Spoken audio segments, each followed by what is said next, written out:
नमस्कार, बहुत स्वागत आपका अनादि टीवी पर। मैं हूं आपके साथ पारुल। खबरों की शुरुआत बड़ी खबर के साथ उत्तर प्रदेश से बड़ी खबर आपको बता देते हैं, जहां लखनऊ से खबर, जहां 20 जिलों में उत्तर प्रदेश में 800 मदरसे अवैध तरीके से संचालित होना पाया गया है। प्रयागराज में करोड़ों की फंडिंग हो रही थी मदरसों को। मुरादाबाद में सबसे ज्यादा 175 मदरसे ऐसे हैं जो फर्जी तरीके से संचालित होना पाया गया। अलीगढ़ में भी सर्वे के दौरान 103 मदरसे अवैध पाए गए। योगी सरकार इन अवैध मदरसों पर कड़ी कार्रवाई कर सकती है। 20 जिलों के 800 मदरसे जो अवैध तरीके से संचालित हो रहे थे। आपको बता दें, उत्तर प्रदेश में किस तरह से मदरसों के सर्वे को लेकर भी सियासत हुई थी, किसी से छुपा नहीं है। और अब जब ये अवैध मदरसे पाए गए हैं, 800 ऐसे मदरसे जो अवैध तरीके से संचालित होना पाया गया है, इन पर अब बड़ी कार्रवाई होना तय माना जा रहा है। और जानकारी ले लेते हैं, अमरेंद्र हमारे साथ उत्तर प्रदेश से बने हुए हैं, मैं मेरे सहयोगी जो और भी जानकारी देंगे। 20 जिले और 20 जिले में न जाने कितने सालों से 800 ऐसे मदरसे अवैध तरीके से, लीगल तरीके से संचालित किए जा रहे थे, जिनके पास किसी तरह की परमिशन भी नहीं थी। सबसे बड़ी बात कि इन्हें बड़ी राशि फंडिंग के तौर पर भी मिली है। उस राशि का कहाँ उपयोग हुआ, कैसे उपयोग हुआ, इन तमाम चीजों को खोज निकालने की बेहद ज्यादा जरूरत है, ताकि पता चल सके कि आखिर उत्तर प्रदेश के अंदर मदरसों में चल क्या रहा था, खासतौर पर ये मदरसे जो अवैध तरीके से संचालित है। अमरेंद्र जी देखिए, मदरसों का सर्वे सरकार ने जब कराया तो सोच समझ के लिया गया फैसला था। इस फैसले में सर्वे के लिए जब टीमें निकली तो उनको एक गाइडलाइन दी गई थी कि इन बिंदुओं पर मदरसों का सर्वे करना है। इन बिंदुओं को सर्वे करके एक रिपोर्ट तैयार करनी है और वो रिपोर्ट शासन को देनी है। सर्वे टीम जब शुरुआत में सर्वे करने के लिए निकली तो इस पर विवाद भी हुआ, कुछ लोगों ने इस पे आपत्ति जाहिर की।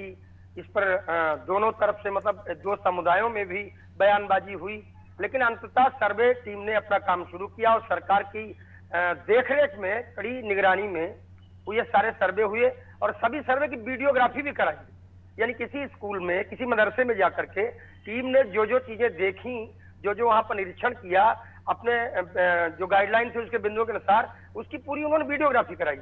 और वीडियोग्राफी के बाद जो सर्वे रिपोर्ट सामने आ रही है उसमें एक बड़ी संख्या में मदरसे जो है अवैध पाए जा रहे हैं। अभी पूरी सर्वे रिपोर्ट आना बाकी है, लेकिन बड़ी संख्या में मदरसे अवैध पाए गए हैं। प्रयागराज एक ऐसी जगह पाई गई जो कि वहां पर एक स्पेशल चीज आई कि वहां के जो मदरसे थे उनको बहुत बड़ी धनराशि फॉरेन कंट्री से फंडिंग के रूप में मिल रही थी और वो फंडिंग भी मतलब वैध और अवैध दोनों तरीके से हो रही थी। कुछ फंडिंग तो FCRA एक्ट के तहत, फॉरेन कंट्रीब्यूशन रेगुलेशन एक्ट के तहत, NGO बना करके उस एक्ट के तहत वैध तरीके से भी हुई, लेकिन ढेर सारी फंडिंग अवैध तरीके से हुई है, जिसमें आप कह सकते हैं कि हवाला का भी इन्वॉल्वमेंट था। हवाला के तरीके से भी वो फंडिंग ली गई। इसके अलावा अलीगढ़ एक ऐसी जगह निकली जहां 103 मदरसे अवैध पाए गए, 175 मदरसे दूसरे जनपद में अवैध पाए गए।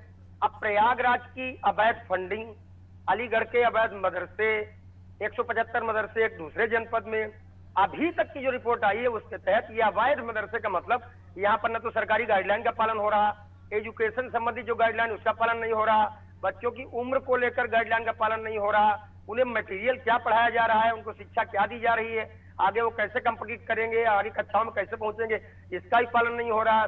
बिल्डिंग का भी रखरखाव ठीक नहीं है।